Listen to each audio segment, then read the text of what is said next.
so much. You're excused.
I now welcome our second panel, Chairman Comr and Ranking Member Garcia from the Committee on Oversight and Government Reform.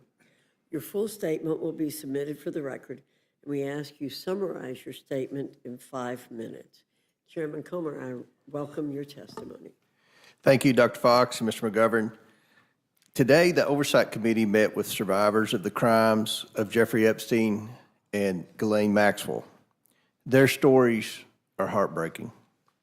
What they have suffered and endured should never have happened and is sickening. They were not only victims of crimes, but were betrayed by their own government.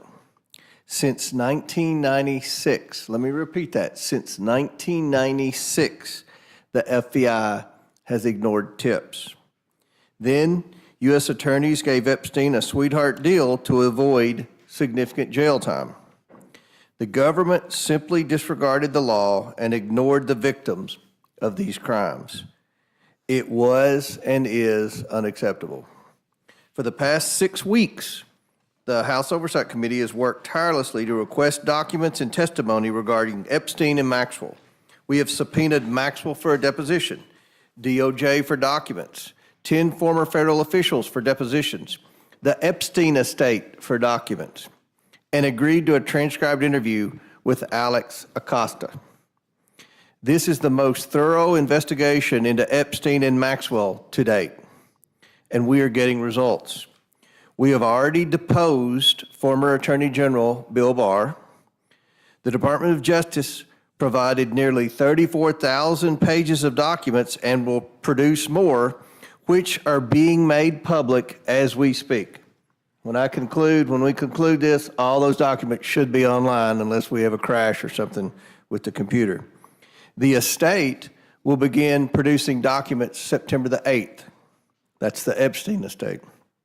The committee is working at an unprecedented pace and doing the work as it is supposed to be done. What we heard today is that these survivors support these efforts and support transparency and accountability, goals we all share. This resolution furthers those goals. It supports our work. It supports the release of documents. And most importantly, it achieves what the survivors want. There is no question that Epstein and Maxwell were terrible criminals. With your support and the support of the House, we can continue to do the work to provide closure and justice to the hundreds of victims. I urge support of this resolution, and I welcome your questions. Madam Chair, I yield back and thank you for being in that discussion today as well. Thank you, Mr. Comr. Mr. Garcia, you're recognized. Thank you, Madam Chair. I just want to begin, I think in a very bipartisan manner earlier today. I think both Republicans and Democrats got a chance to hear just horrific stories and to hear these incredible and brave women. Thank you. Earlier today, we heard, of course, these horrific stories from these women who are incredibly brave and the courage that they showed to be here to share stories of sexual abuse, some of them when they were girls, young girls, I think has shaken a lot of us on this committee and reaffirmed our commitment to the truth and transparency. Now, the Oversight Committee, particularly Democrats, are going to continue to investigate the Epstein files and bring justice to the victims of these heinous crimes. After meeting with the survivors, of course, of Epstein and Ghislaine Maxwell, we're once again reminded of the monstrous actions that they took against over 1,000 women and girls. It's important that we center their stories and work for accountability. And I want to just remind this committee and the public that Jeffrey Epstein and Ghislaine Maxwell are monsters, criminals, liars, and in no way should they be lionized or supported.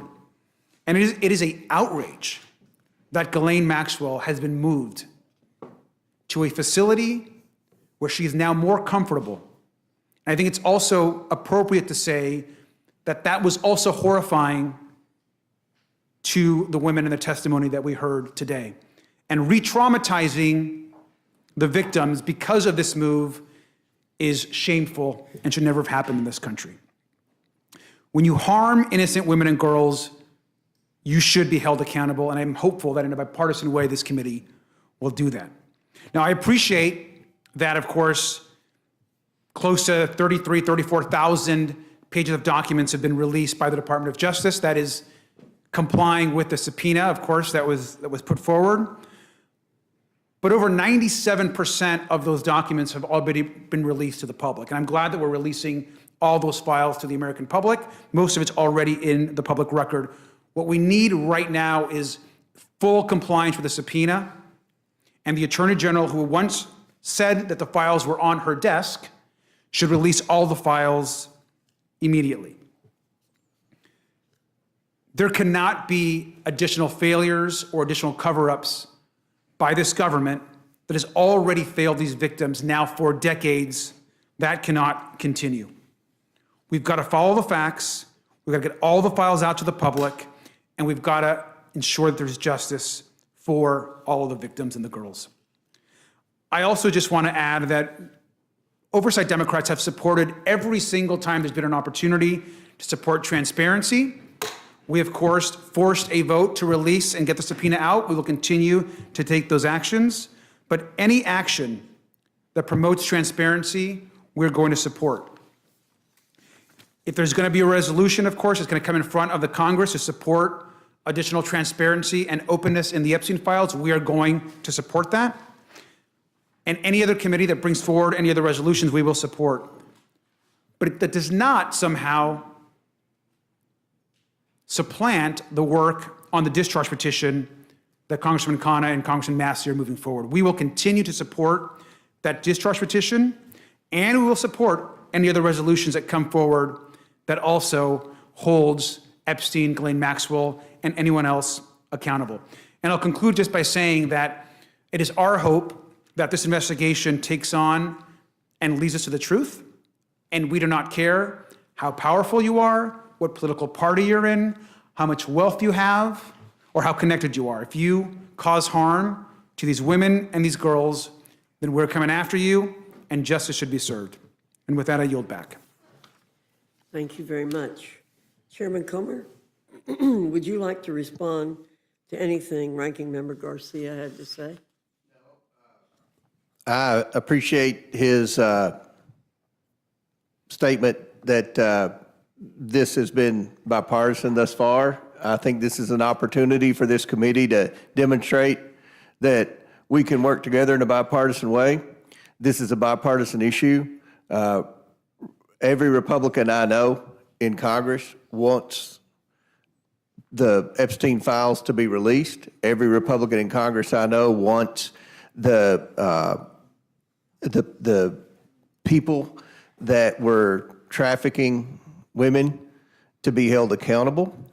Every single Republican I know wants the government officials who were involved in any potential cover-up or blackmail operation, if there was one, to be outed and held accountable. So we're going to try to do everything we can to get this, and I think we've demonstrated that.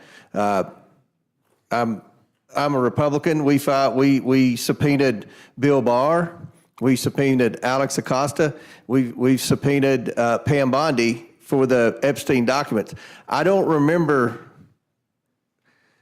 when I was in the minority, a Democrat chairman subpoenaed any Democrat officials in the administration. So we've demonstrated we don't care about political party. We don't care about what your last name is. We don't care how powerful you are. We want to know the truth, and we're doing everything we can. And I hope that the Democrats will work with us in this endeavor, and not politicize it.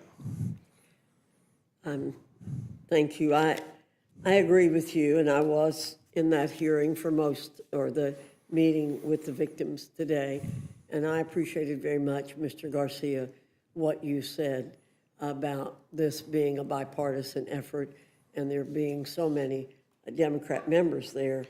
But I also agree that there hasn't been this level of interest in this issue before. Right. I've been here a long time. It dates back, what we learned from today, it dates back to 96. It dates back six prior administrations. So there have been many other administrations that could have released it and for whatever reason hasn't. But thus far, this administration is producing documents like we've asked, and I appreciate that. Right.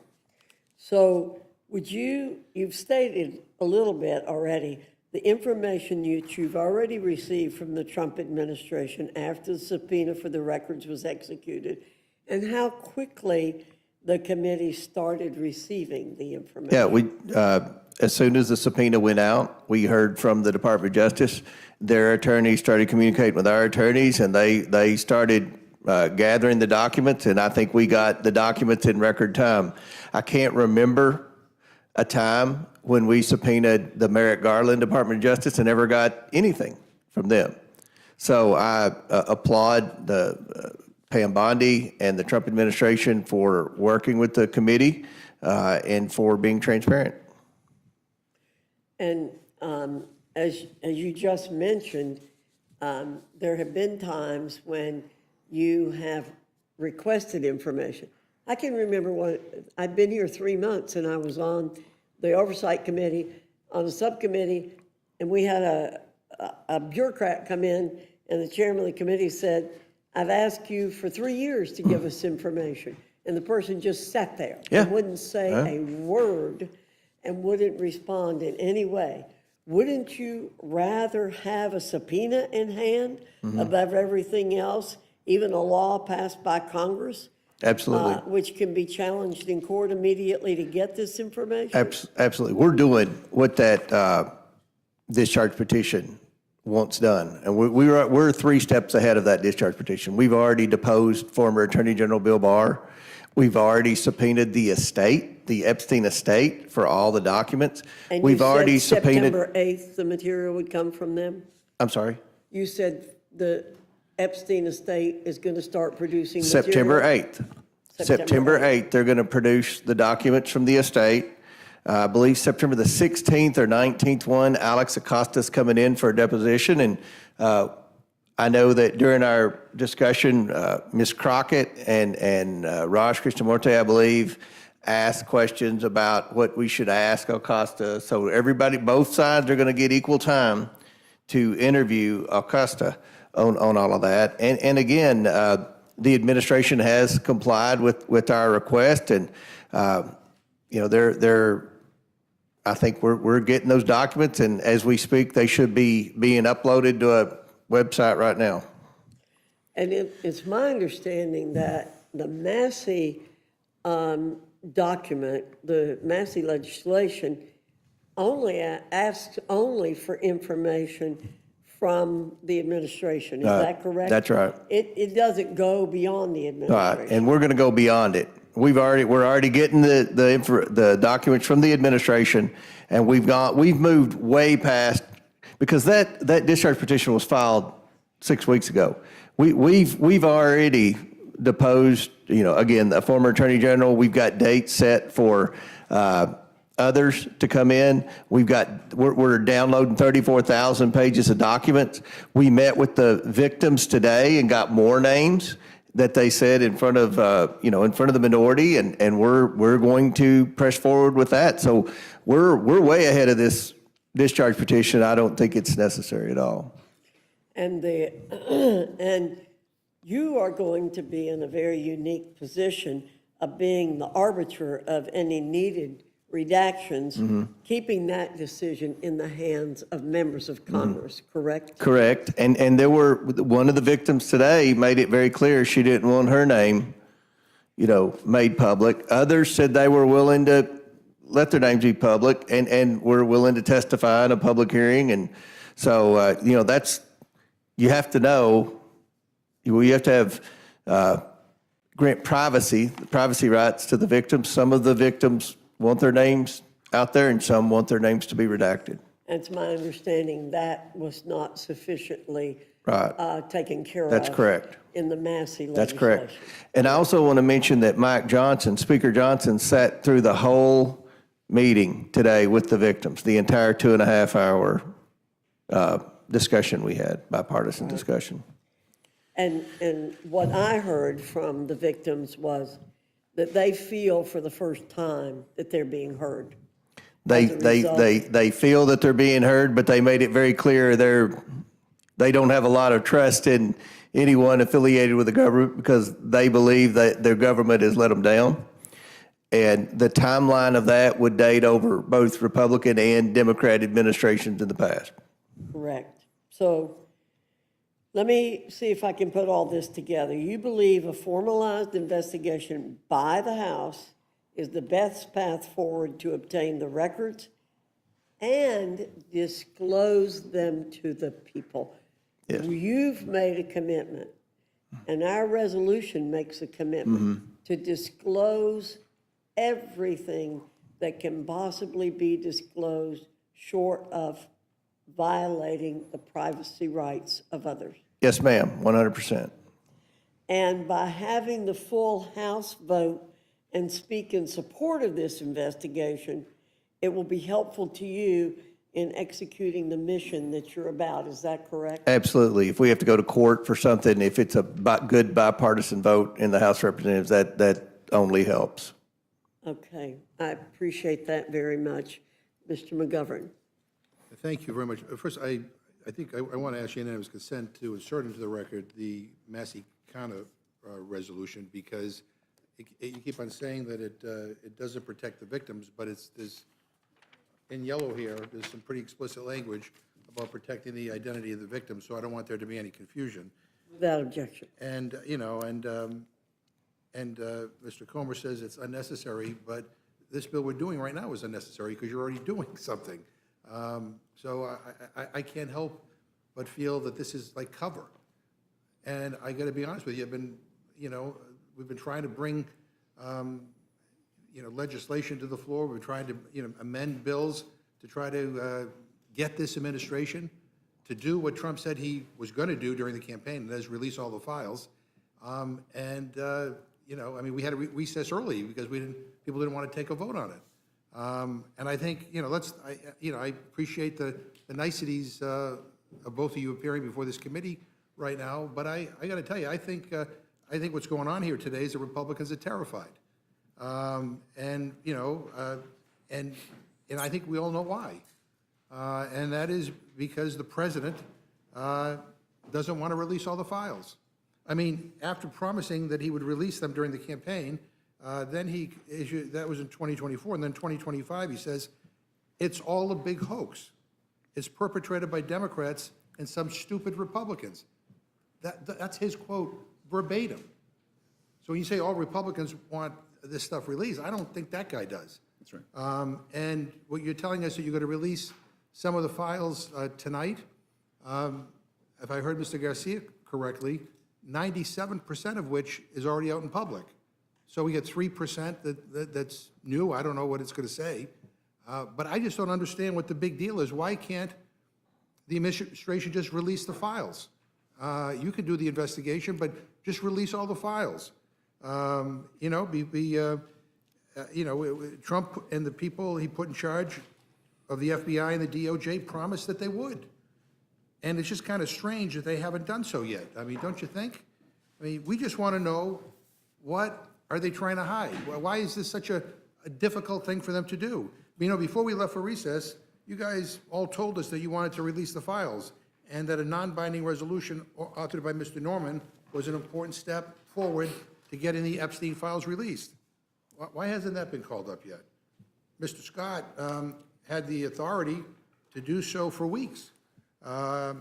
He could do so this week. Hasn't done it. I don't know why not.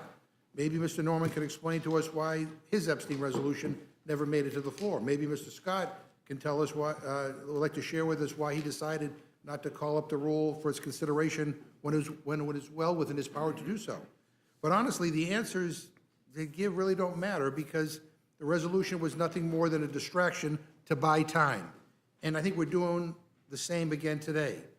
But today's resolution is even worse. At least Mr. Norman's do-nothing resolution had a deadline of 30 days.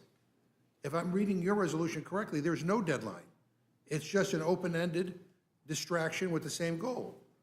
Protect the powerful, hide the files, and buy some time for people to forget. So, you know, all that has to happen for the files to be released is one thing. The Trump administration needs to release them. That is all. And if that's too complicated for some Republicans to get their arms around, that's okay, because they're in luck. Someone has already done the work for them, because there is a bipartisan bill offered by Mr. Massey and Mr. Comr that would force the administration to release the Epstein files while protecting the victims. And Mr. Comr, just for the record, I think you're not in support of the Massey Comr bill, but let me ask you formally, do you support the Massey Comr bill to release the Epstein files? We're doing that as we speak. And you said some of the documents were going to be released. All 34,000 documents will be online, hopefully in the next 5 minutes, if they're not now. Yeah, but 97% of which we've already seen. Mr. Garcia. Yeah, I just want to add, first, appreciate the comments, but we should be clear. If it's true, as the chairman said, that every Republican supports disclosure around the Epstein files, then every Republican should sign the discharge petition from Congressman Khanna and Congressman Massey. There's no question. And the key difference in that petition as well is that petition ensures, one, that members of Congress are all on the record on releasing the files, and two, that petition, as you have in front of you, also ensures that the files actually go to the American public, that they're actually released to the public. I appreciate that the subpoena that we forced a vote on is going to our committee, and it's important work. Most of the documents that were sent to our committee, those initial documents were given to right-wing influencers back in February. The files and the full report, according to the Attorney General, were sitting on her desk ready to be released. We know that the Attorney General herself has shared with the President directly that he is also in the files. The reason, and we don't understand why this cover-up by the President continues to not release the full files. And so the discharge petition is an important additional step forward for the Congress, the full Congress, to be on record to release the full files. And so that piece is important. And it's clear that, well, maybe there are some Republicans in Congress, and hopefully all, that want to see disclosure. That is not the case with the Republicans in the White House and the Department of Justice. So 7 months to get released, 97% of which already been released. But again, Mr. Comr, do you support the Massey Comr resolution, yes or no?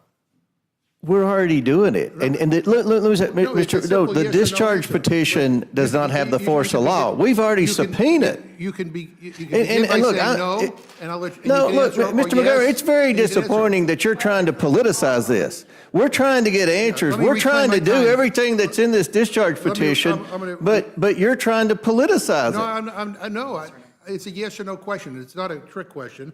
Do you think... We've already done what the discharge petition's asking. Do you think the resolution saying to keep doing what you were doing is better than a bill that can become law? The bill has no force of law. It has no force of the law. You're just trying to do a political stunt. Look, ask the question, Mr. McGovern, let him answer. Well, I was asking a question, he interrupted me. Okay. It's a simple yes or no question. Simple yes or no question. We're already doing it. All right, well, that's not a yes or no, but do you think the resolution saying to keep doing what you were doing is better than a bill that can become law, which would require the release of all the files? It doesn't have the force of the law. It's just a political stunt. It's just a political stunt. And you know. This is a resolution. the Massey counter bill would become law. If all you Republicans want everything released, then, you know, you could vote for it, and then if he decides to veto it, you could override the veto. The subpoena goes further than the discharge petition. Discharge petition is just a political stunt. Just a political stunt. All right, so you're, And look, we have done everything bipartisan in this investigation. This is an opportunity. And I think most of the Democrats on the Oversight Committee want to be bipartisan in this, Mr. McGovern. so you're not going to answer my question, but look, we're meeting here under an emergency procedure to consider this resolution, which, if I'm reading it right, simply tells your committee to continue doing what you're doing. Do you need this resolution to continue doing what you're doing, Mr. Garcia? I mean, The resolution as presented is not necessary. Again, we want disclosure, we want the files released, but what should have happened is we should vote on the discharge petition and move it forward and then continue our work. Can I say one more thing, sure. Mr. Ranking Member? I also want to be clear that the DOJ has not been forthcoming or presented everything that we've asked for in the subpoena. And I think it's important that even in our recent interactions with the DOJ, they're essentially now not giving us any new additional information as to when we're receiving the rest of the files. And so having Congress act and taking a vote on the full release of the files is an important additional step, which is why the discharge petition is important. And the resolution should not somehow take precedent or discourage members from somehow signing the discharge petition. so help me understand what we're considering right now. Does this resolution grant you any new authority? No. I think the resolution will send a signal if we end up in court. If, as the victim stated today, there's some of the most powerful and some of the richest names in the world were involved in a cover-up, we're going to end up in court. And I think the resolution will demonstrate that Congress is working in a bipartisan manner, not trying to be partisan, to get the truth to the American people and hold people accountable. Yeah, why don't we do both? I mean, Mr. Massey, last time I checked, is a Republican. Other Republicans will sign that. I mean, why can't we do both? I think we can. I think, Excuse me, Mr. McCarthy, would the gentleman yield a moment? Yes. We can. We certainly can do Okay, both. well, let's do- We'll pass this resolution here, and then if sufficient people sign the discharge petition, then it will come out. And it's my understanding there is a significant difference in the resolution that we have here and the Massey resolution, and that is this resolution demands disclosure, whereas the Massey resolution does not. So I think we can do both. Yeah. And let that happen. That we want to show that we want this done in a very important way. Well, if we can do both, then why is the Rules Committee standing in the way of allowing, I'm going to have a vote on the Massey counter resolution. Why would Republicans of the Rules Committee block us from just bringing it to the floor? We could vote on both. Because they've already started the discharge petition. Well, that does, They've already started it. yeah, well, that's a nice, that's, whatever, that's, I don't even want to say what I'm thinking about that answer, but let me just ask, this is a yes or no question. Does the administration have the power to release the Epstein files with appropriate redactions to protect the victims and the survivors? Do they have the authority to do that? I think so with the Okay. subpoena. yes. All right, they do, but they're not. And Mr. Comr, this resolution that is before us right now says that you're investigating mismanagement that led to Mr. Epstein's death. Who was the President of the United States when Mr. Epstein died in custody? I would assume it would have been Trump. Yeah. And I have another, just one last question. You referred to Ghislaine Maxwell as a terrible individual.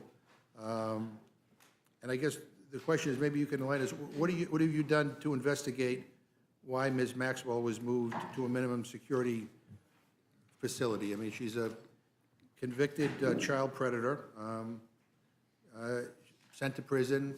She testifies before some people in the administration. She didn't testify. She answers questions that are put forward by somebody in this administration.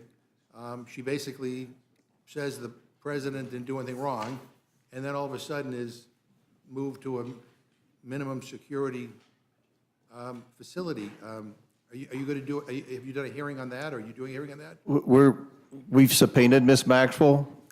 She sent a letter via her attorneys and said that she requested that we wait for the deposition until after the Supreme Court rules on her appeal.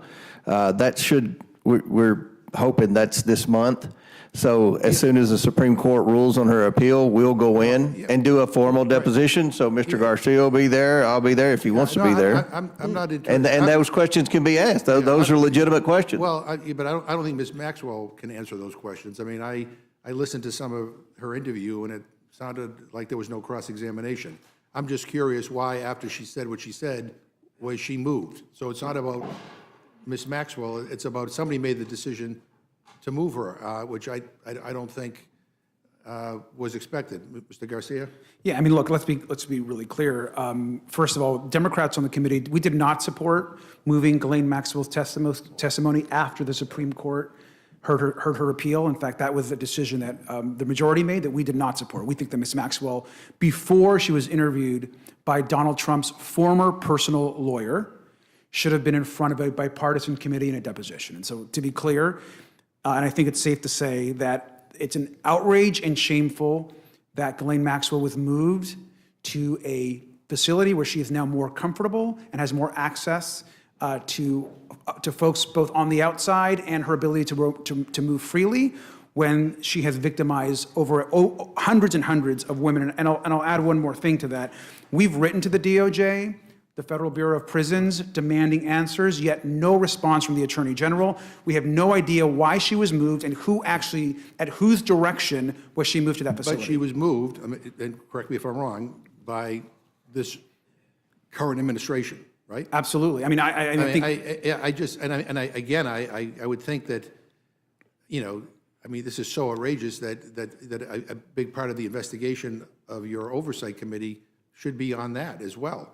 And I mean, I hope that you pursue that. But again, I mean, I think it is imperative that we pass the Massey kind of bill, because I think it does have the force of law, and because I don't trust this administration to basically. I mean, something's going on here. I don't know what, but there's a reason why everybody went from "we're going to release the files" one day to the next day saying we're not. So in the spirit of full transparency and the spirit of demanding that they do what they said they were going to do, I think I think we need to do more than what we're doing. Mr. Comr? Yeah, I was just told by counsel the documents pertaining to the move would fall under the Department of Justice subpoena. So I think that's a fair question that I'm confident if we don't ask it, Mr. Garcia will whenever we're. Yeah, I'll tell you, this whole episode has been outrageous, and it's disgusting, and it's been strange, especially the way this Congress has dealt with it up to this point. And so some of us believe we ought to, we ought to also pass the Massey kind of bill, and I hope that we will do that. I hope my friends on the Rules Committee will allow us to offer it, because I'll bring it up as an amendment. I yield back. Thank you, Mr. McGovern. Ms. Fishbach, you're recognized. Thank you, Madam Chair. And I am confused because the Oversight Committee is trying to do the investigation, trying to get the information, trying to get it released. They have been working on it most of August. Yes. A significant part of August. So I am confused as to why the Democrats are opposing this, because you are doing it in the way that it should be done, not some resolution added, like the Democrats attempted to in Rules Committee in the middle of, well, it wasn't the middle of the night, in the evening. But instead, this is a thoughtful way that you are handling this, bipartisanly.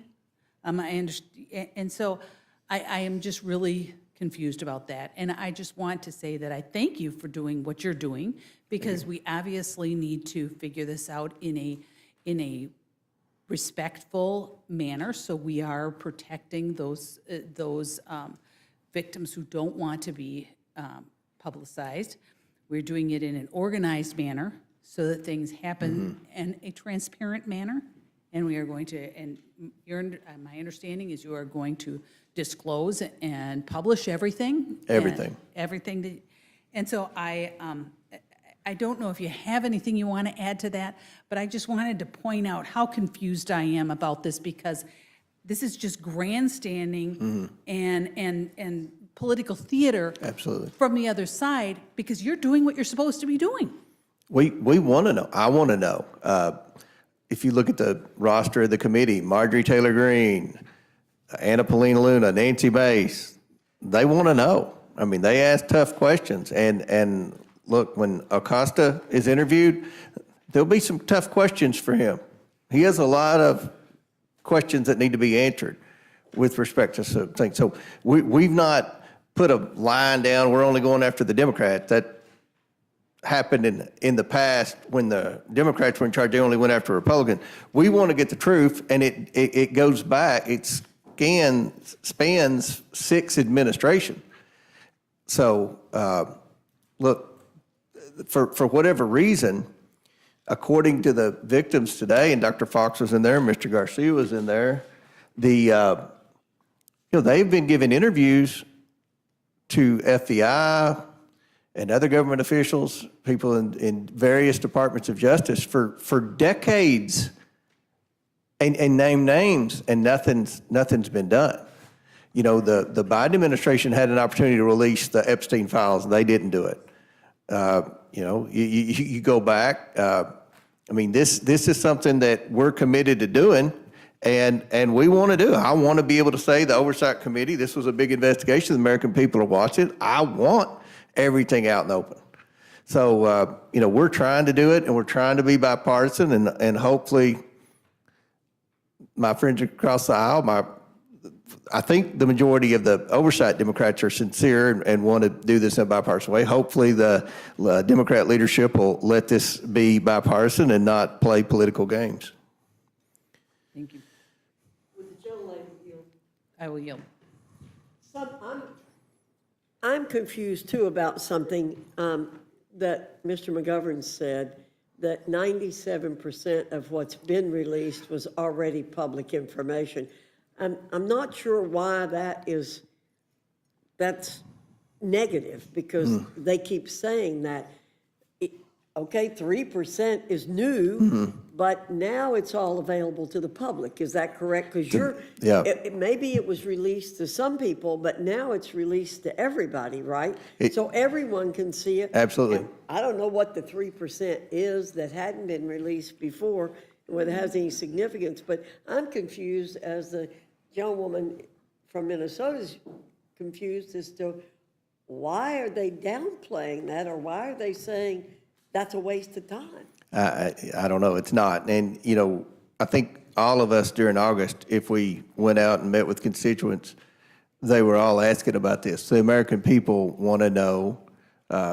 They would like, I've said this in a million interviews, they want to know, who all was involved in the sex trafficking, what big names were taking advantage of those girls, and was the government involved? Those are the 3 questions, and I hope we'll be able to get as much information as possible. Look, this dates back, according to what we heard today from the victims, as far back as 96. So, let's hope that there's still documents around. I've always had a huge distrust of the FBI and the Department of Justice under various administrations, and I've always had a theory that sometimes documents don't survive from one administration to the other. We're going to do everything we can to get that information, and I think this resolution's a step in the right direction. I don't think the other thing's needed. I thank the lady for yielding. Thank you. And just to reiterate, I just hope that the Democrats will stop the grandstanding and really, work on the bipartisan oversight committee and making sure that these things are dealt with. I think it's a disservice to all of the victims to not work and to pretend that this is somehow bad. but focus on it and make sure, I'm asking the Democrats, make sure that it's bipartisan. Make sure that you're doing what needs to be done, the disclosure's done and the investigation is done. Because this isn't something that should be about political points. This is about something that we should investigate. And so with that, I just hope that they would come with us and help with the Oversight Committee investigation. Thank you. With that, I yield back. Thank you. Ms. Scanlon, you're recognized. And I would yield to Mr. McGovern for a minute. I'm sorry there's so much confusion on the Republican side of the aisle.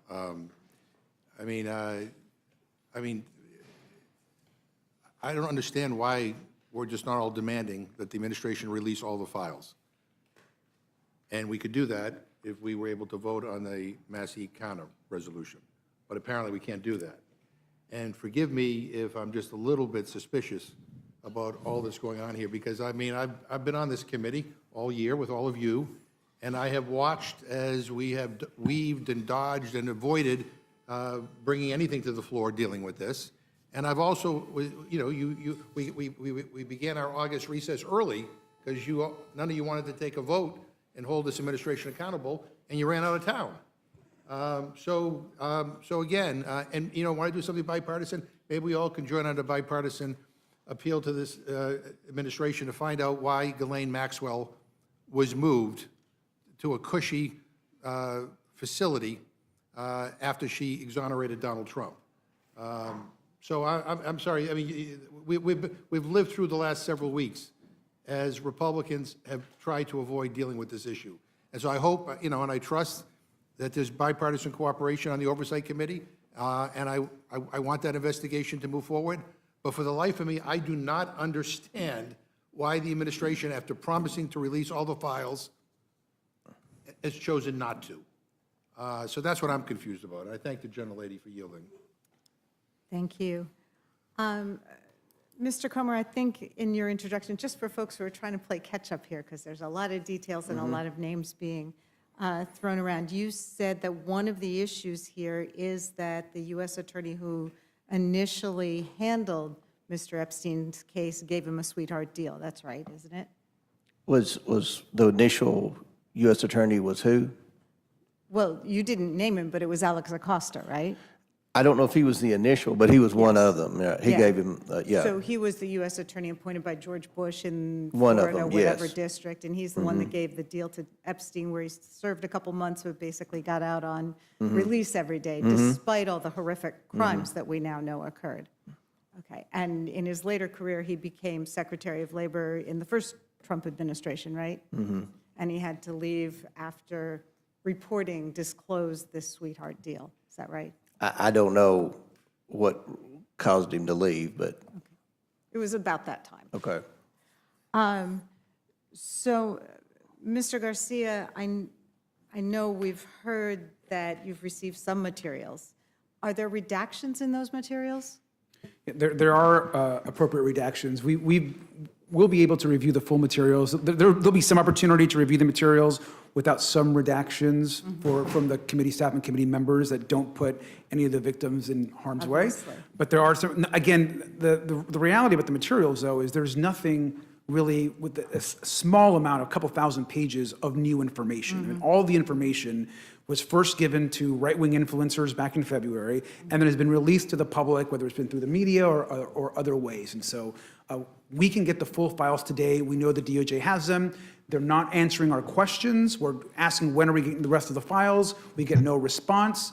And to clarify one thing, Ms. Gallen, I think it was said earlier by another member of the committee that we're somehow opposing this resolution, or we're not opposing anything. We want full disclosure. If the majority wants to put together a resolution to add to more disclosure, that's fine. But that resolution should in no way supplant the discharge petition or serve as some kind of distraction to not get the full Congress on record to release all the files. Okay.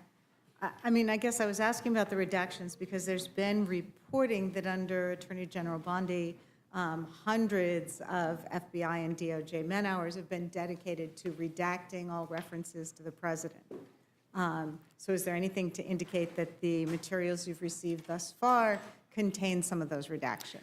So we believe that the materials that we've received so far there are redactions in there. We are reviewing some of those redactions currently. The team still is, but we believe that again that a vast majority of those documents are actually not presenting any new information, and we do believe there are important and critical documents that we have not yet received from the DOJ that contain important information to this investigation, and we have yet to see those. Do you have explanations for the redactions that you have seen thus far? Have those been provided by DOJ? We do have some explanation of some of the redactions, but there are no documents in what we have been presented that are of concern as it relates to redactions. I'm just concerned because that is one of the pieces of the Massey underlying legislation, which is that to the extent the DOJ turned over any materials, it would have to explain any redactions right. or claims of privilege or whatever. But that's important, certainly in future documents. So like, Yes. as more documents come forward, ensuring that that is a piece of it is going to be important. And I guess going back to this issue of Ghislaine Maxwell getting this cushy assignment, my understanding is that when she was moved to this new facility, that was against Bureau of Prison regulations, and someone higher up from the White House or the Attorney General's office would have had to excuse that normal Bureau of Prison rule. That is right? correct. Okay, that's what I thought. Okay, thank you. Anything else you want to add? Just that I think that Republicans should join Democrats on the Oversight Committee and others in demanding answers as to why Ghislaine Maxwell was moved and who gave the orders to move Ghislaine Maxwell. We still don't know that answer. I think that's an important part as well, and pleased to have been able to sign the discharge petition before we came up for this hearing, so thank you. Thank you, Ms. Scanlon. Mr. Norman, you're recognized. Thank both of you for coming. I think what's interesting about this hearing, Mr. McGovern, you've been kind of very critical of everything that's been going on here and about you need answers, and some of it we do need answers on. But the biggest, and you said things were outrageous and whatnot, you're confused. What I'm confused about, you were elected to Congress in 1997, 28 years. You were chairman of this committee, the Rules Committee, from 2019 to 23. Now, if this is all of a sudden so important, when you as chairman, you had every right to bring up everything we're talking about now. What did we hear from you? Crickets. So that's the big confusion I have. And Representative Comr, the thing about political grandstanding, that's all this is. Well, I didn't And run a presidential campaign hold on, saying it was a I'm not release to talking. Epstein Files. If I've got the floor, I recognize you, but we're not going to talk over each other. Have some decency. This is an anti-Trump. You're asking all these questions, who released Ghislaine Maxwell? When you had the opportunity, you didn't say one word. This is anti-Trump, and it's coming out for that. Mm-hmm. Let me ask you this. How many victims were interviewed today? 6. And you think it's hundreds? They said it was hundreds, like close to 1,000, but hundreds. It's what the attorneys for the victim, the attorneys were represented by 4, the victims were represented by 4 attorneys, and they said as many as 1,000. Well, the process is moving forward. Right. We all know the discharge petition. And this- I don't mind having 2 tracks. But the bottom line is, Mr. Governor knows it has to go to the Senate. I don't know what they'll do with it, but it's going to take time. You're not waiting on anything. No. You're moving forward. We're moving forward. And like Chairman Fox said, everything's going to get released. Now, let me ask you this. Are the flight logs public information? Who flew on the planes? Okay. Some are, but the estate subpoena should cover more of that. We all know anybody that's, how far back would the flight logs? You can alter a flight log on an air. If you're flying on a plane, you can't. Back to 1990. Okay, 1990. We know people that were on that flight weren't going over there to have Bible studies. Right. They were doing other things. So we'll see, is your opinion, all the flight logs of whoever went, doesn't matter. That will be released. Yeah. I mean, I want to know. I think everybody Well, wants to you know. hit it on the head, James. I mean, people want to know the names. Yeah. If a crime has been committed against thousands of women, Mm-hmm. young girls, this transcends politics. That's why I don't understand. The fact that you're politicizing this is not right. This transcends, this is young girls getting abused. So the fact that the flight logs will be released, we'll know the names of who flew over there. Mm-hmm. And then the public, I think that's the big name. If crimes have been committed, who did it? Right. And then let them face a trial, let them face Absolutely. a jury of peers. Now, I think Ms. Scanlon said the redactions by Attorney General Bondi contained things with President Trump. Now, what did you say, Representative Garcia? That was not right, correct? I think, well, first, to be clear, I think the Attorney General herself has said that President Trump is in the Epstein files, to be clear. That's been known. reported. And as far as what redactions include the president, we don't have the files yet to know what those redactions actually are. But And when so- you get the files, both of you will ask the question, why were they redacted? Who did it? And as far as who put Ms. Maxwell in another prison, I assume that will come forward. Well, and to be clear, our request has been to redact the names of the victims. There shouldn't be circumstances, nor would we support redacting the names of the perpetrators or anyone that actually committed the harm. And so that would not be our expectation. And so we think the full release of the files is important to check that work, of course. Okay. So so it's not, nothing with President Trump has been redacted to your knowledge of what's been released so far? If anything with President Trump's name has been redacted, it has not been, it's not something that's been in anything, it's not any new information. So that has not been presented to the public. So this just further illustrates, this is just a hatred of a president who has got support of 77 million people. I mean, sir, it's the president that actually campaigned on releasing the full files when he was running. I mean, he had made this the central issue of one of the central issues of his campaign. Aside from that, though, you had 4 years under the Biden administration. He was chairman of a committee. He could have brought it up day one. He didn't do it. So if all of a sudden the interest, to be honest, I'm glad it's coming out now. There's been a lot transpired with Ghislaine Maxwell, the death of, I don't know, when did Epstein die? 2019, August. 2019. Okay, so a lot's happened over the 20 years of this. Well, thank you for what you're doing.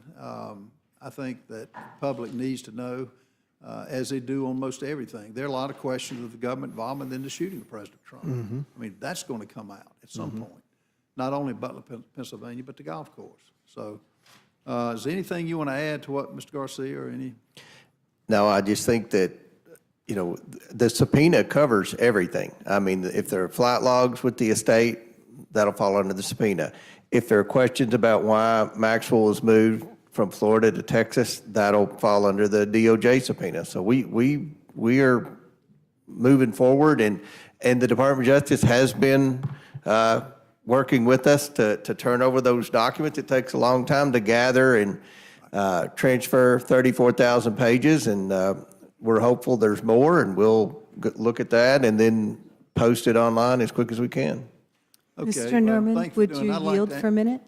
Pardon me? Would you yield for a minute? Oh, yes, ma'am. I'll yield to you. Sure. I just wanted to seek unanimous consent to put in the Newsweek article from August 1st of this year, so just last month, in which it talks about the fact that Trump's name was in the Jeffrey Epstein files and that 1,000 FBI agents were redacting those files to remove his name and others. So it's an August 1st, 2025 Newsweek report. It was also in Bloomberg and several other things, but I know we were on break, so you might have missed it. I yield. Without objection. So what she just said, y'all will be able to get into that, won't you? So you'll be able to answer every question. Now, Mr. McGovern, in fairness to you, you want to answer why, when you were chairman of this committee, you didn't bring up anything about Jeffrey Epstein?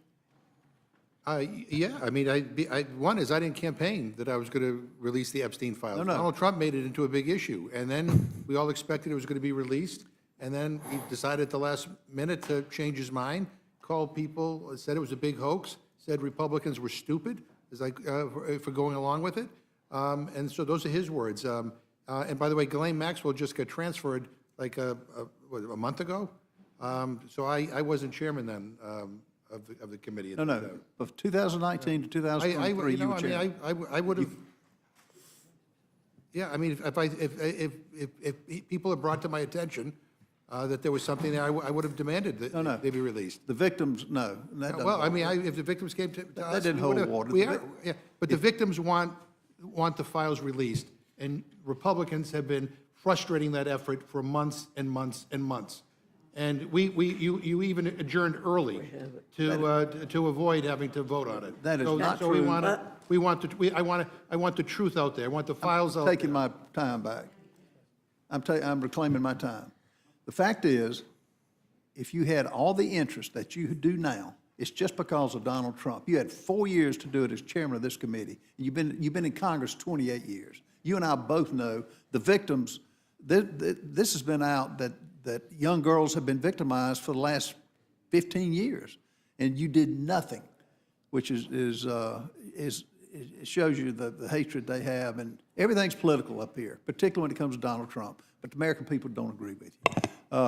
Thank you, both of you, for testifying. I yield back. Thank you, Mr. Norman. Ms. Leisure-Fernandez, you're recognized. Hello, Chairwoman. We are back, aren't we? And we're back on Epstein, which is where we were before, indeed, Johnson shut down Congress early so we would not have to vote on a motion to put on the floor of the House the Massey kind of resolution to force the release of the Epstein files to the public, to pass a bill that would make it law that all of the files would have to be released. And there is no reason why we cannot still have that be a rule. And we can do both.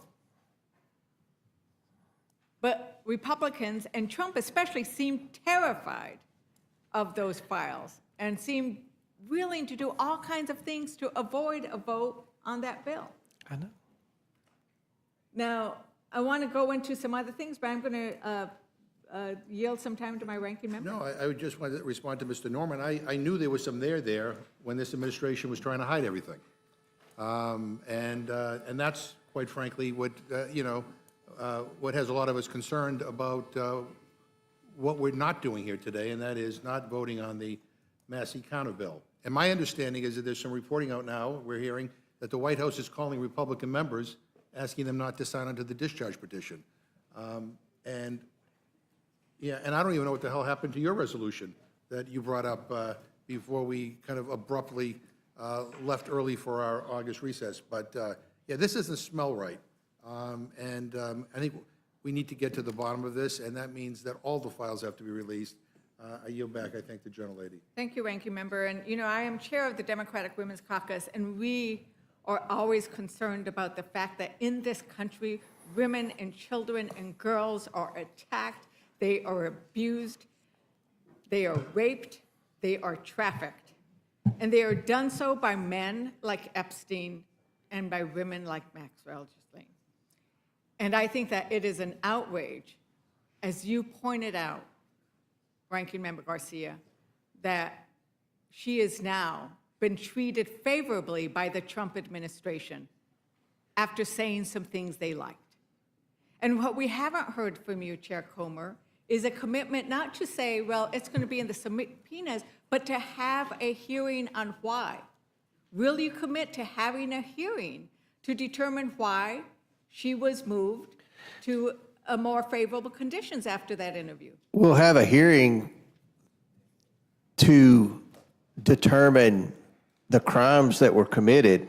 The hearing's going to be geared towards seeking justice for the victims, not scoring political points This is like not you a all political want. point. We're The concerned victims- about the victims and their request that someone finally be held accountable, because they weren't during the Biden administration, they weren't during the Obama administration. I'm going to take. They weren't during the Clinton Chairman Comr, administration. The question was whether you would hold a hearing as We'll to have why a she hearing. was transferred. You- Why she was transferred after that. We'll have a interview. hearing, and if so someone the wants to answer is ask no. that So question, the they answer can is ask no. it. You can So the ask any answer is no. question. We'll have a hearing.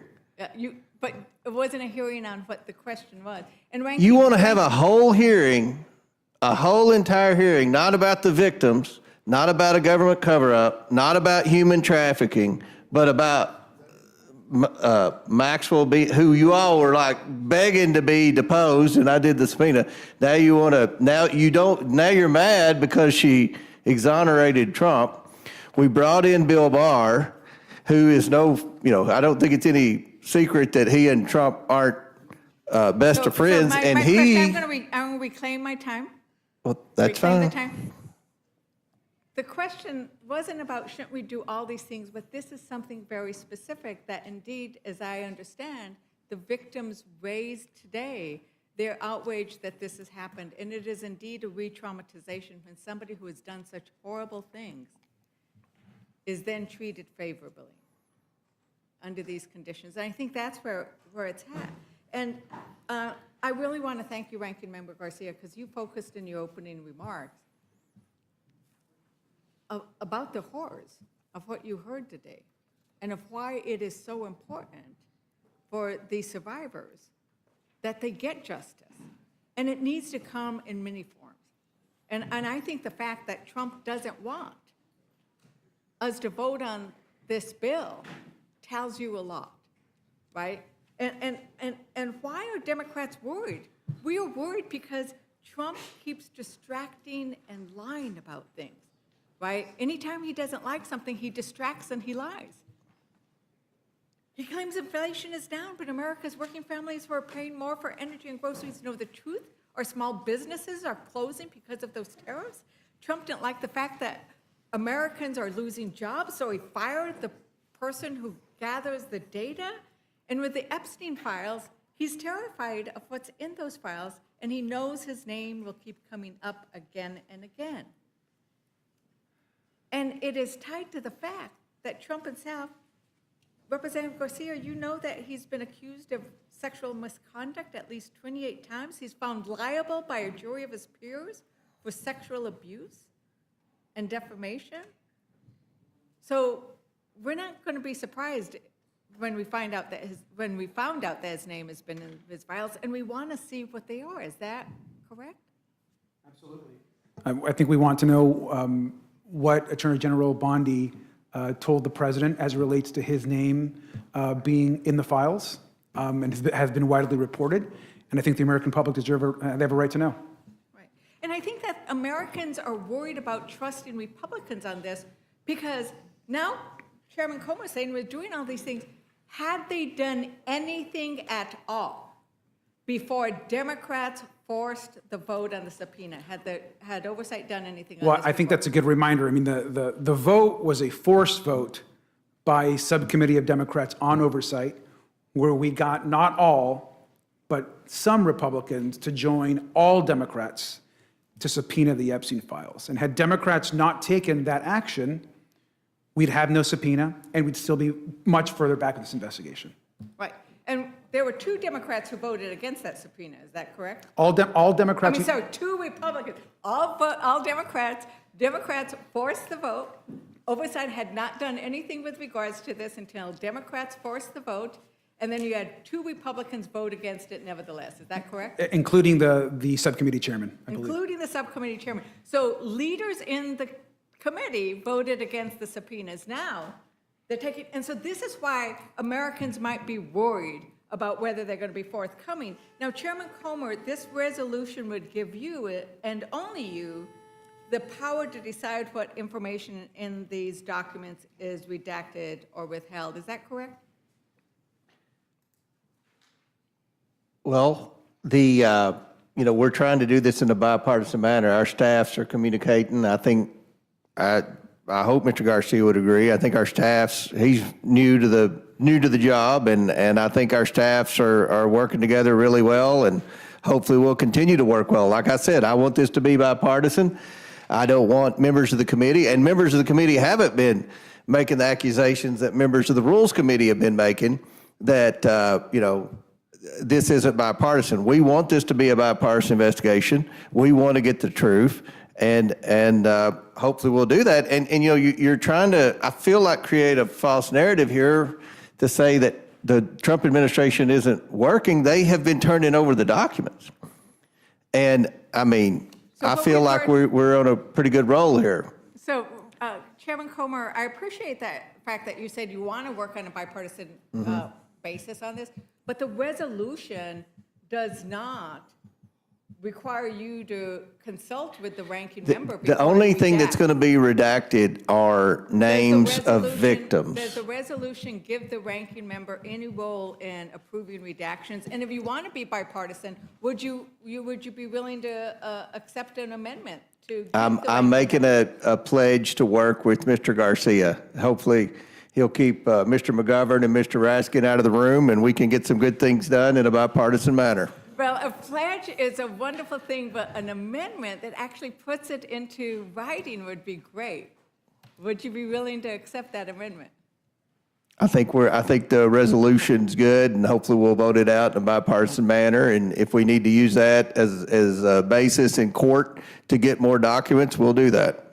Okay, so you're not willing to actually put it in writing that you will, that the ranking member will be consulted before you approve? I guarantee that I'll consult with him a heck of a lot more than Elijah Cummings and Carolyn Maloney consulted with me when they were chairman of the I'm not committee. asking about past, I'm asking about what's this, and this is the problem, and the reason why we're concerned about this is, Chairman Comr, I've read accounts of you describing yourself as a Trump man. As a what? Trump man. I'm a Trump man. Man? You said, Well- I'm a Trump man. I mean, Yes. I So support the president. you support the president, and this is why it would be important to have in writing the bipartisan nature, because we want there to be bipartisanship, so that it is not a I Trump want it man. too, but So it you is all not aren't making a good case I was up here, but speaking. I'm hopeful that Mr. Garcia is going to Chairman Comr, I see was past speaking. the behavior of the Chairman Comr, Democrats on the I was Rules speaking. Committee. Madam Chair, Chairman Comr, I was speaking. And I think that it is important that we have people looking at these docs that are not a Trump man, so that we can make sure that everything gets responded to, because right now, we haven't seen it. And that's why we want to make it the law of the land. We Look- want to make sure that all Republicans vote on the Massey Connor resolution, so that they can say, we want to make sure it becomes available to everybody without it going through any process of redaction. I think that's the key. Ms. It's good Ledger. to have your investigation, but it's good to have other things too. Ms. Ledger Fernandez, do you want to vote tonight? Would you like to vote tonight? They're going to call the vote at 20 minutes after. And so I don't know if you want to finish before I'm going to At 20 make minutes a after, I think recess. I'll be done before 20, I think I'm I gonna- have less than 40 minutes. I'm going to call for a recess in about 3 minutes so that we can go vote. Okay. Okay. I wanted to see if there was anything else that the ranking member wanted to add to this discussion. And I think the only thing that I think is important is all Republicans who support transparency and accountability should support the Thomas Massey resolution.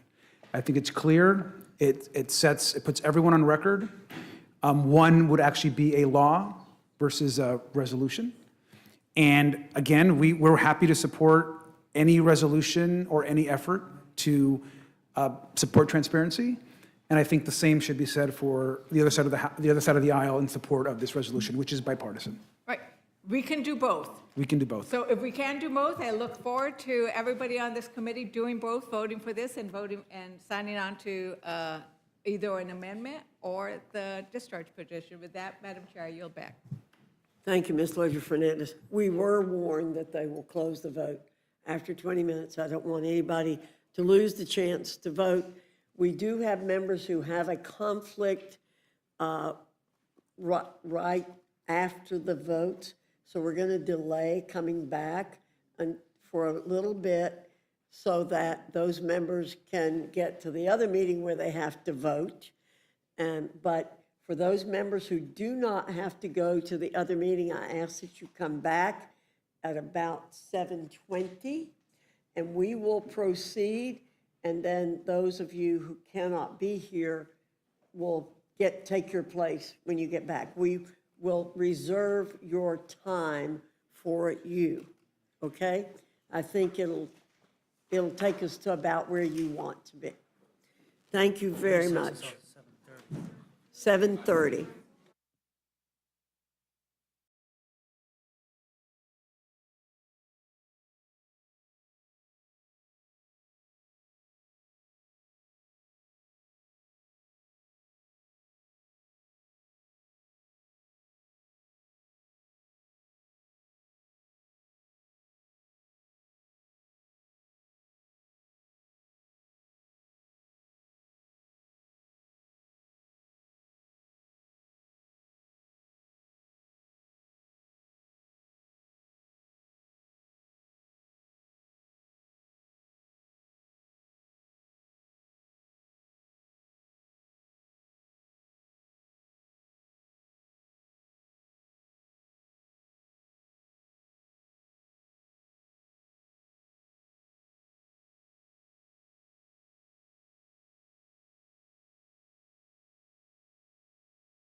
for getting back on time.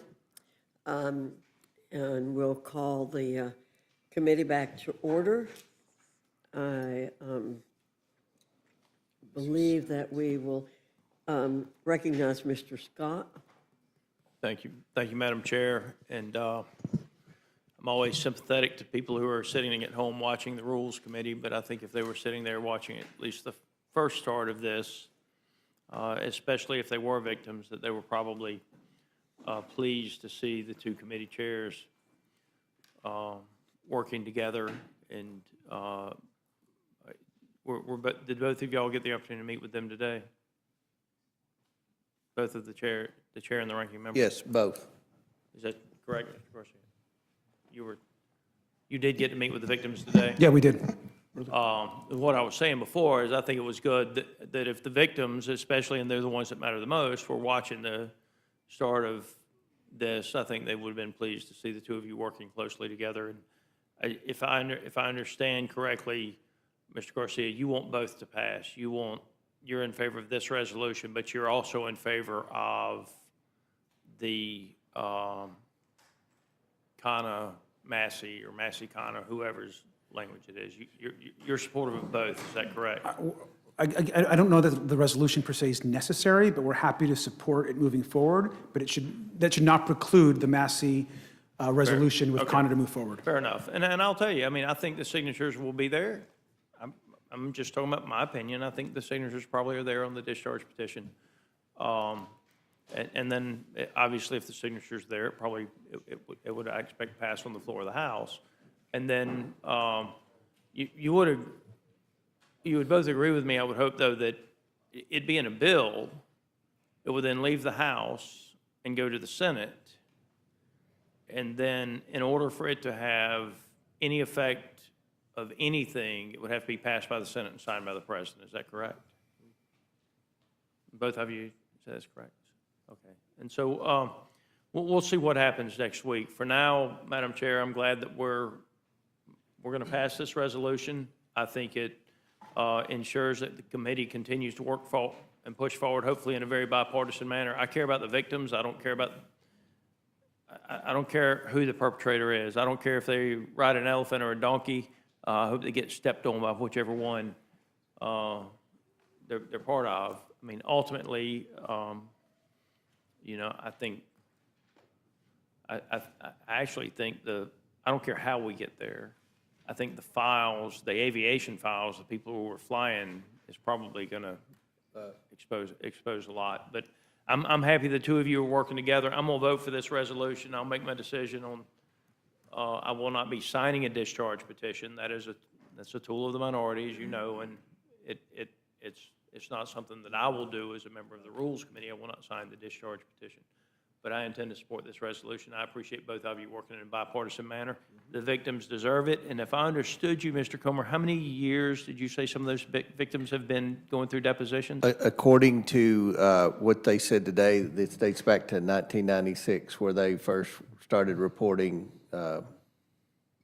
where they were victimized. So some of these ladies have been being deposed since 1996 with nothing being done. I don't know if it was a deposition, but they've been reporting these crimes dating back to 1996. Well, listen, I wish you both success in making sure that the truth sees the light of day. And as they say, the truth will set you free. And with that, Madam Chair,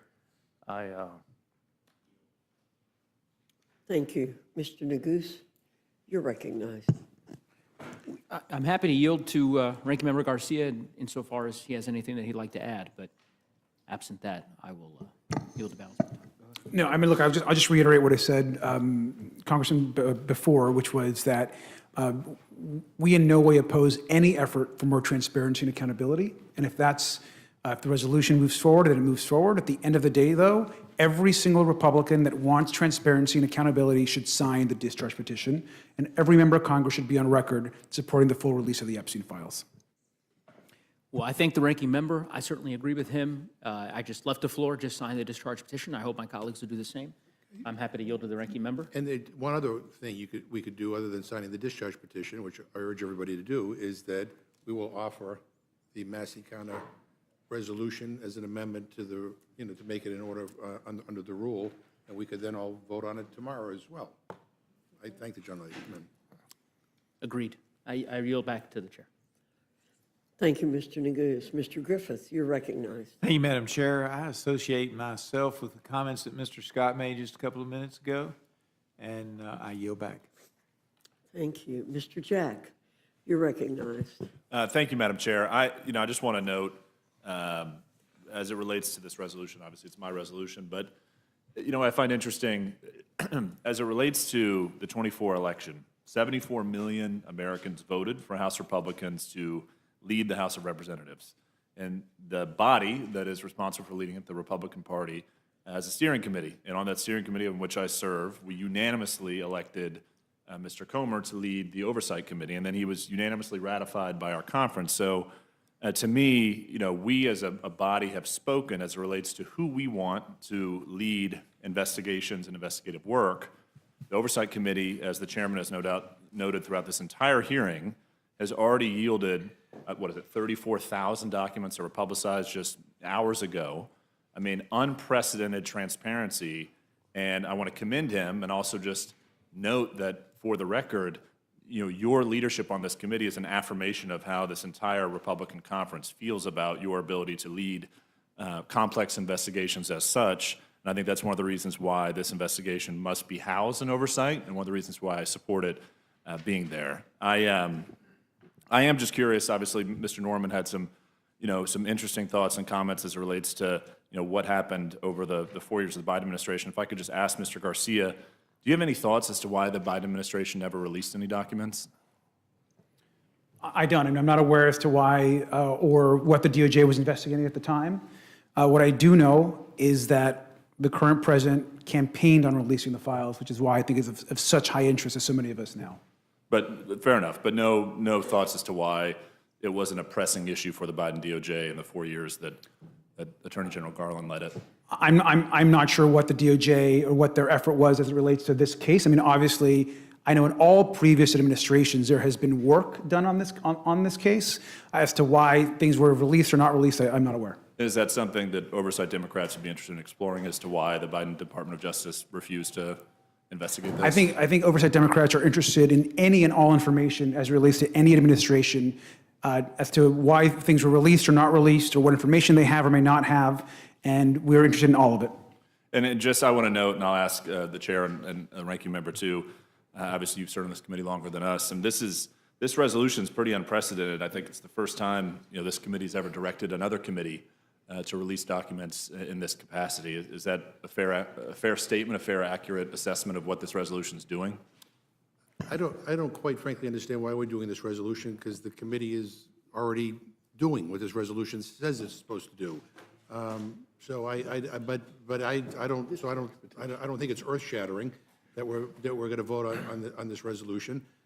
Again, I think that the reason why some of us are pushing for the Massey counter bill is because we think all the documents ought to be released, and the president promised he would do that during his campaign, and right-wing media said he was going to release it, and then all of a sudden his tone has changed.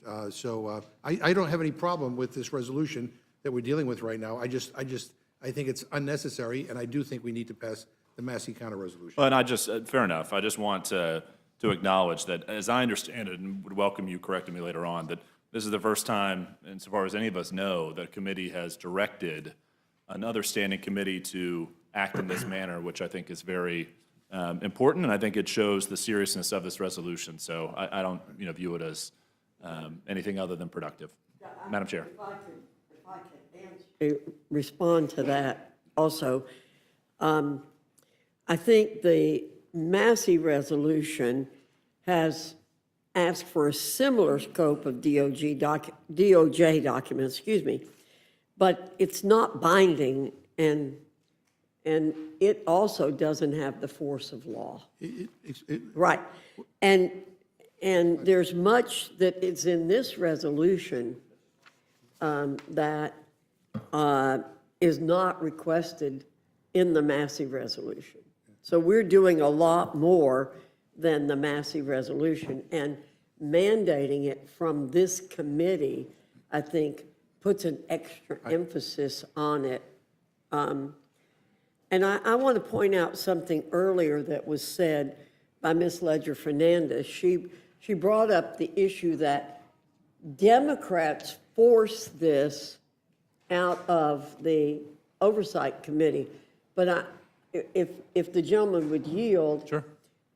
Mr. Comr, would you explain that? Because we do have a majority on the Oversight Committee. How could the minority force the chairman of the subcommittee to do anything? They can't. Well, there was a motion, and the Republican subcommittee chair, Mr. Higgins, accepted that motion, and it was voted on by a majority of Republicans as well. So we weren't forced to do anything. The committee wanted to do it. I mean, our Oversight Committee has been very vocal that they would love to take part in an investigation with respect to finding out the truth about Epstein Island. So our committee's been on this, and there was nothing forced down our throats. We operated the way we operate.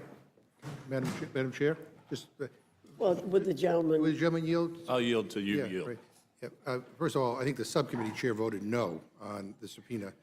Hey. But let me put that aside for now. I don't mean to correct the chairwoman, but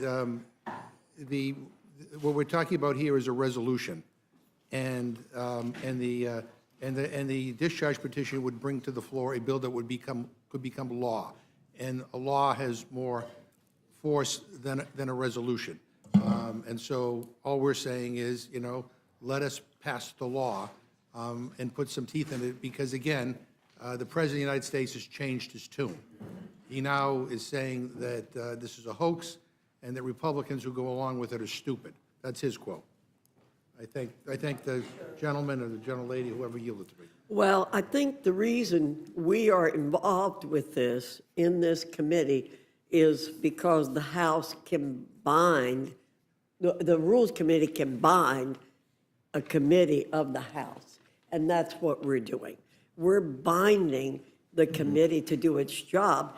And if Mr. Comr, as the chair, doesn't do his job, I believe he could suffer consequences as a result of this resolution. And I think that's doubt it. important. It's showing that we mean something. And I think as Mr. Jack said, the bill then, if you do, the Massey resolution has to go to the Senate. We could do both. We do both. Well, we'll see. It's, again, it's being, there's been the petition is being signed to release it. If it's released, fine. But we're doing this today. But Republicans could accept my amendment to make it in order, and we could do it immediately. Well, and we'll have that debate. I'll just close by saying that, again, I want to commend Chairman Comr. Under your leadership, more transparency has ever occurred under this issue because of what you've done over the last 3 or 4 weeks. And it's why I think the conference elected you to lead the Oversight Committee, and why the conference chose you to be the person responsible for these complex investigations. And it's already produced a lot of transparency in that regard. So with that, Madam Chair, I will yield back. Pardon me. Thank you very much. Mr. Roy, I'm going to recognize you, then Ms. Houch, and then Mr. Langworth. I thank the chairwoman. Chairman Comr, is it not true that it was the Trump administration in July of 2019 that arrested and indicted and went after Epstein? That's true.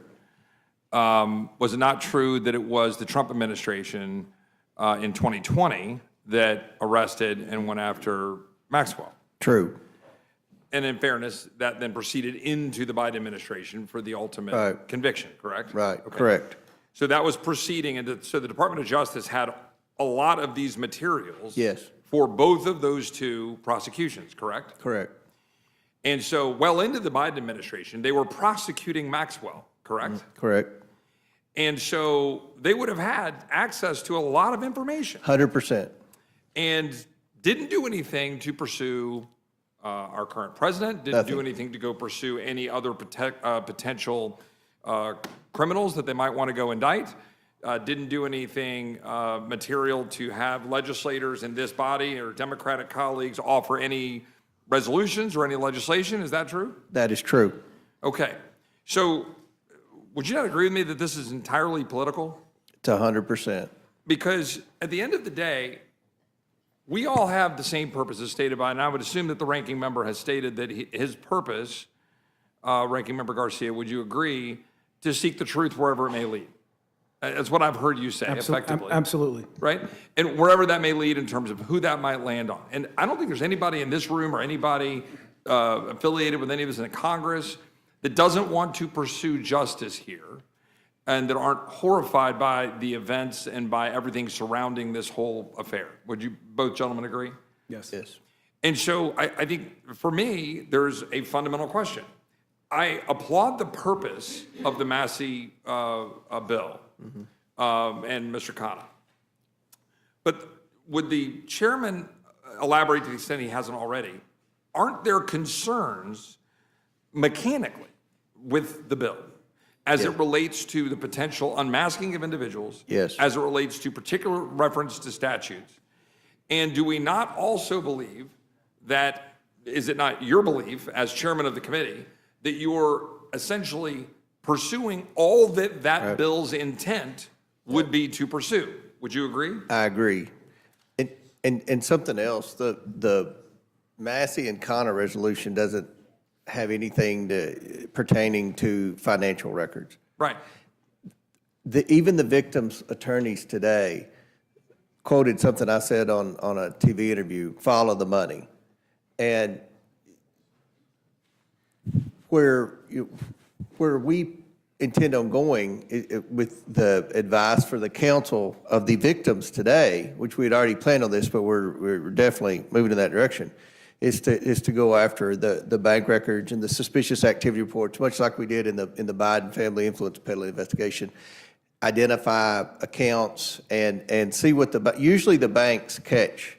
Ralph knows, and Langworthy and Byron and everybody that's been involved in banking, they know the banks are usually on top of any type of suspicious activity like that. So we're gonna go that route. That's not addressed in the Massey Khanna. They're only talking about the Epstein document. There are people to bring in and depose, which we're already in the process of doing, including the former Attorney General Bill Barr.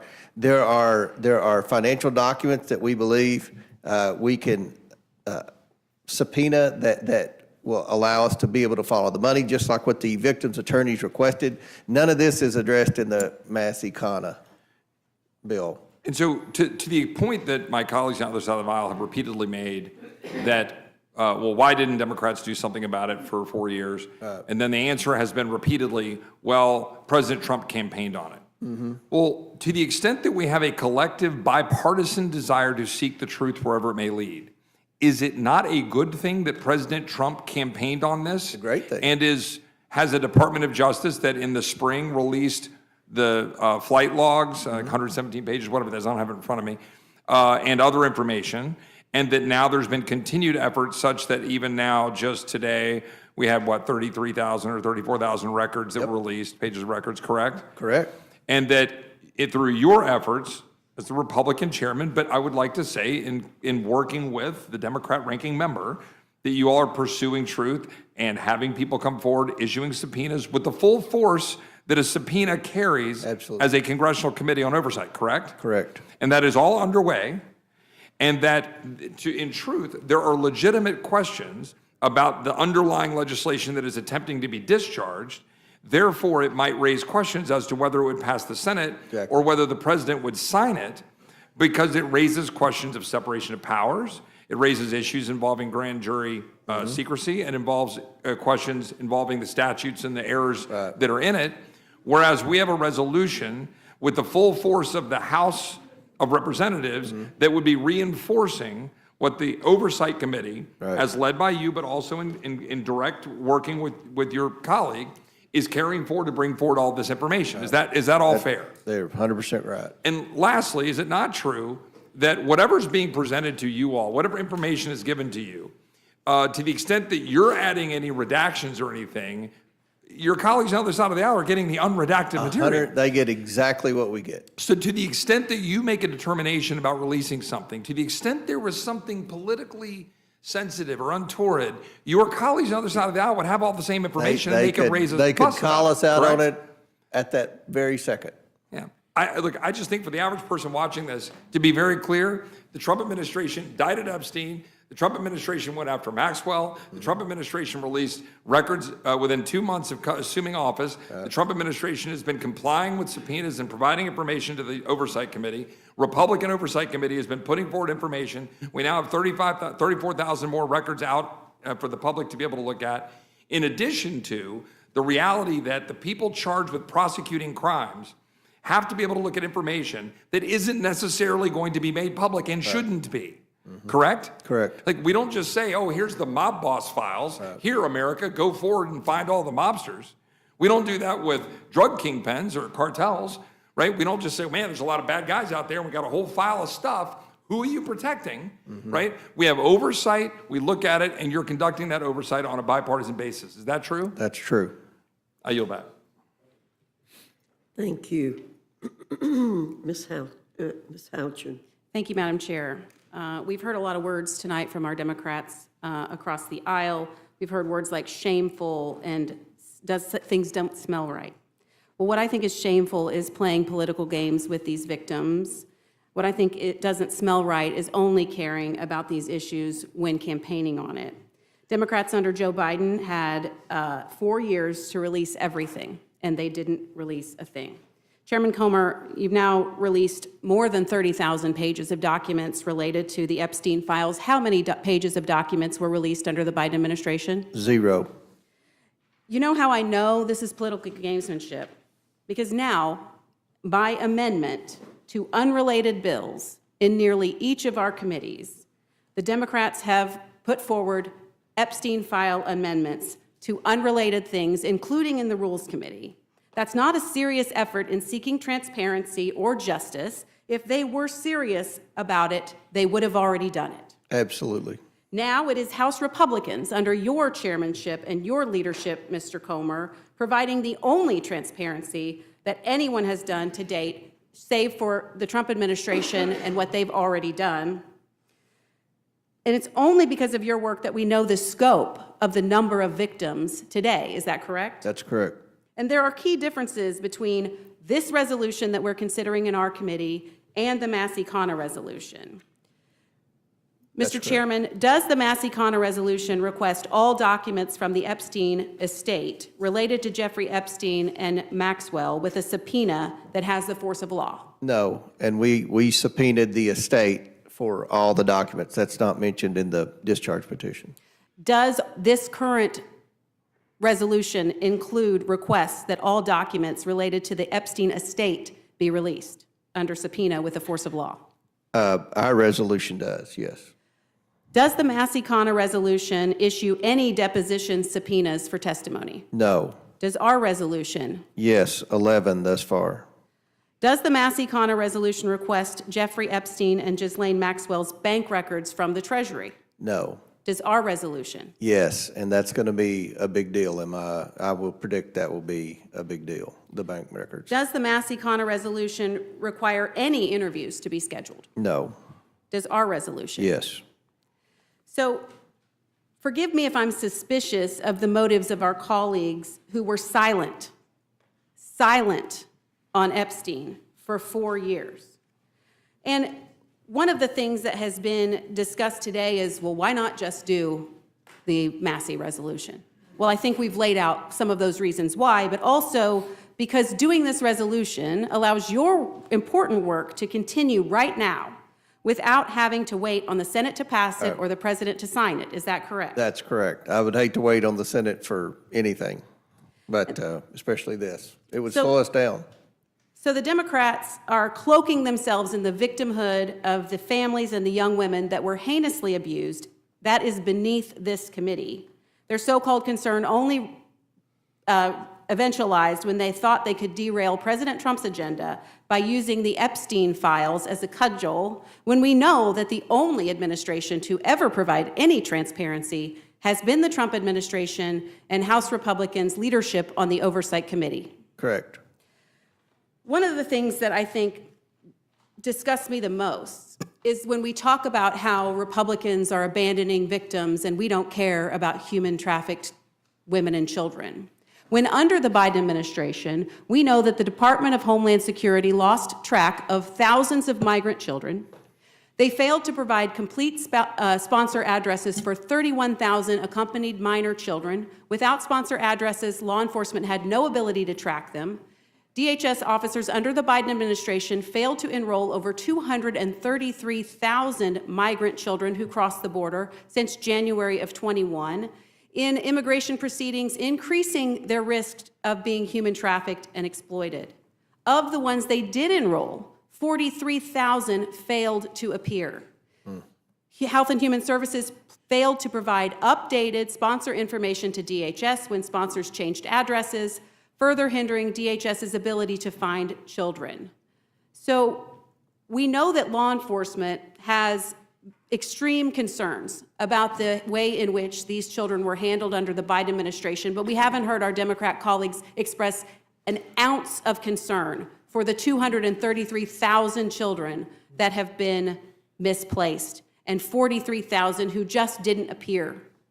In fact, 24,100 migrant children of that number were placed with unrelated sponsors or distant relatives that law enforcement has concerned that these children are at higher risk of trafficking. I worked in child services. I know what stringent requirements are necessary for making sure that children who are in placement are protected. The Biden administration did none of that, and our Democrat colleagues have remained silent. I think that is horrible. Absolutely horrible to sit here today and lecture us on how we do or don't care about the victims of human trafficking when the Republicans are the only ones who've provided any transparency at all. I think it's despicable. Thank you, Madam Chairman, and I yield back. Thank you very much. Mr. Langworthy, you're recognized. Thank you, Madam Chair. I think that my colleague from Indiana, Mrs. Houchin, did a pretty brilliant job of going point by point through the Massey resolution and showing why it's not equipped to get the answers that the Oversight Committee is. And I want to thank the chairman for your work for the last 5 weeks and the ranking member. And hopefully we can get to a place of bipartisanship here. Democrats have tried to rewrite history in relates to Epstein over the last 2 months. These files sat under lock and key, and they stood by and did nothing for the last 4 years, as many of my colleagues have pointed out here. These sudden calls for transparency only came after the Republicans in the majority were achieving the agenda that they ran on. They looked for a distraction. They looked for a political tool. And this is a pretty craven political tool to question the character of your colleagues in the name calling and the assaults on individual member character because of this issue, when it was actually your party, when it was in power and had the opportunity to do something with it, and you did nothing. The fact is Republicans have led the way on transparency from the very beginning. It was the House Rules Republicans who first advanced meaningful calls to release the Epstein files. And since then, Chairman Comr, I salute you. You've already publicized 34,000 plus documents today from the Department of Justice. The subpoenas in the Epstein estate, I think that's a huge step towards transparency in conducting interviews with key officials with many, many more to come. And meanwhile, the Democrats have been all over the map. First, they demanded the release of files with no protections for the victims. Then they scrambled to backfill safeguards and then flip-flopped on whether or not the resolutions even matter. This approach is not grounded in principle. It is grounded in pure craven politics. We've heard a lot of fear-mongering, misinformation. Chairman Comr, is there anything you'd like to respond or clear up? I'm the last one up here on the dais, and I'd like to give you some time. No, I appreciate it. I'll just state again, I really believe that this can be a bipartisan investigation. This is a bipartisan issue. The American people, whether you're liberal or conservative, whether you're urban or rural, they're interested in the Epstein tragedy. They want to know who all was involved. They want to know if the government was involved. They want names. and they want some accountability. They want justice for the victims, and I hope that's what we can do, and we're well on our way. I mean, I think that some of the Democrats on the Rules Committee are trying to create a false narrative that nothing's been done and the Republicans are against releasing the Epstein files. We just released 34,000 pages. We've already deposed a former Republican Attorney General. We're fixing to bring in another former U.S. attorney who served in the Trump administration as a cabinet secretary. We haven't heard back from many Democrats yet that we've subpoenaed. So I think the Republicans have stepped up, not just in Congress, but also in the Trump administration, releasing the Epstein files. I expect to have 100% of the Epstein files. And look, as soon as we get them, we're going to look at them, and we'll make sure that no names of victims are published who don't want their names published. If Mr. Garcia sees something fishy, I'm sure he'll cry foul, and I know that the media will pick it up. So we're going to do everything we can to be 100% transparent and expeditious. And I think that what we're doing tonight will help us if we end up in court with anything. But the discharge petition and waiting for the whole process, that just slows us down. That just slows us down. And we're moving at a rapid pace, and hopefully with this resolution, we can keep moving. And like I said, we've already got scheduled dates for more interviews and expect to receive more documents. So September the 8th is when the estate is going to turn over the document. We'll be hopefully looking at bank records very soon. So I think you're going to see a lot. We've already moved quickly over the last 30 days, and I think you're going to see a lot more movement over the next 30 days. Thank you for your leadership, Mr. Chairman, and Madam Chair, I yield back. Thank you very much, Mr. Langworthy. Gentlemen, I believe that concludes the questions and answers, and I appreciate your coming. You are dismissed from the committee.